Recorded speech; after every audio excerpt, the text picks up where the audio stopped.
મિત્રો, ટ્રેનમાં પતિ પત્ની દરરોજ સાથે મુસાફરી કરતા, પરંતુ એક દિવસ પત્ની સાથે નહોતી તો પૂછ્યું, પત્ની ક્યાં ગઈ?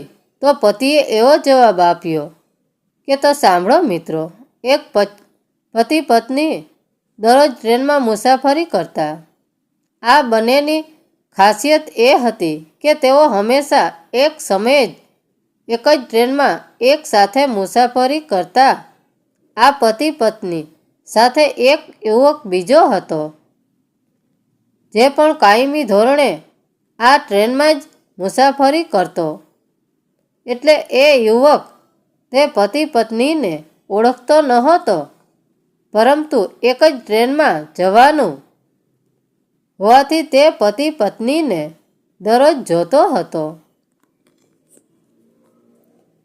ટ્રેનમાં મુસાફરી દરમિયાન પતિ પત્ની બેસીને ઘણી બધી વાતો કરતા રહેતા, અને પત્ની વાતો કરતી વખતે તેની પાસે એક સ્વેટર હતું, જે સ્વેટર ગૂંથતી રહેતી. યુવકને જોઈને તો પ્રાથમિક એવો જ અંદાજ આવતો કે બંને એક જગ્યાએ કામ કરવા માટે જતા હશે, પરંતુ પતિ પત્નીને આ રીતે આસપાસ ચર્ચા કરતા જોઈ અને એકબીજા સાથે હસી ખુશીથી વાત કરતા જોઈને એ યુવકને થયું કે અહીંયા બંનેની જોડી એકદમ પરફેક્ટ છે. થોડા દિવસો પછી એ યુવક જ્યારે ટ્રેનમાં મુસાફરી કરવા માટે ગયો, તો તેની નજર પડી કે કાયમની જેમ આજે તે પતિ પત્ની ટ્રેનમાં નહોતા આવ્યા. ત્યારે યુવકને થોડું અજીબ લાગ્યું, કારણ કે લગભગ ઘણા સમયથી તેઓ સાથે જ મુસાફરી કરતા અને તે પતિ પત્નીને દરરોજ જોવાની પહેલા યુવકની આદત પડી ગઈ હતી.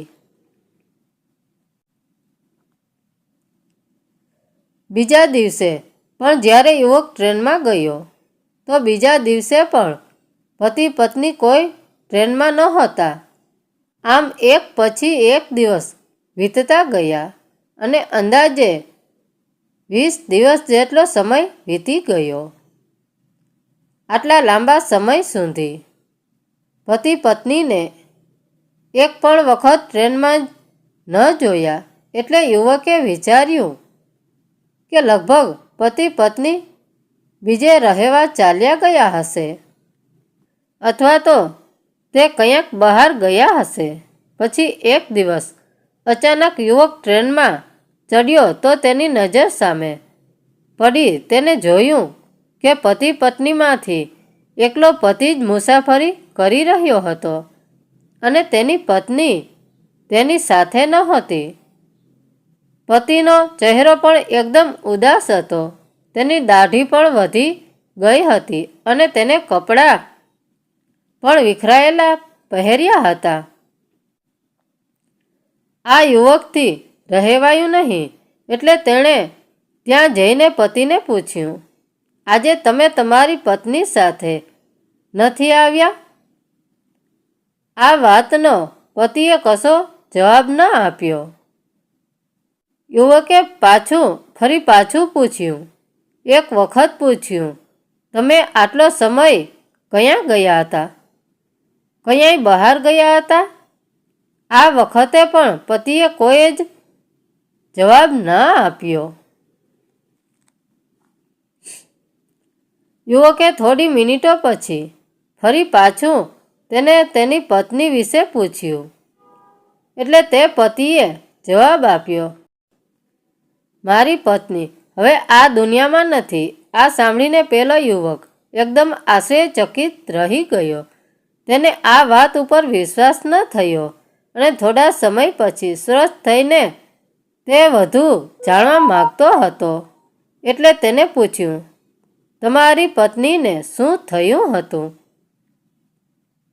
પતિએ પણ સ્વસ્થ થઈને યુવકને જવાબ આપતા કહ્યું,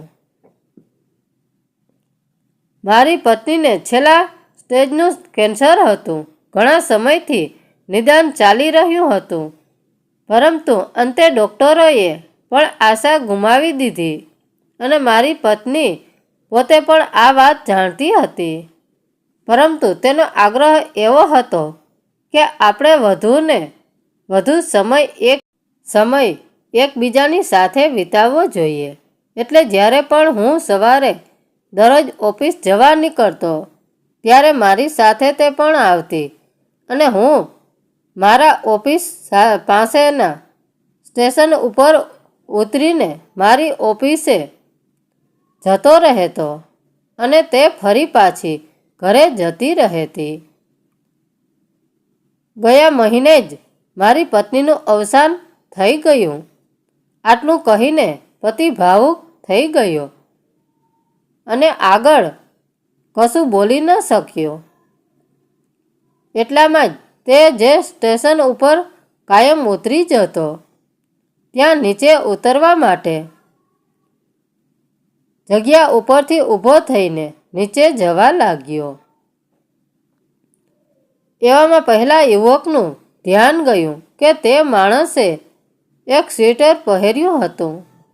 આ કોઈ બીજું સ્વેટર નહીં, પરંતુ એ જ સ્વેટર હતું જે તેની પત્ની કાયમ તેની સાથે વાતો કરતી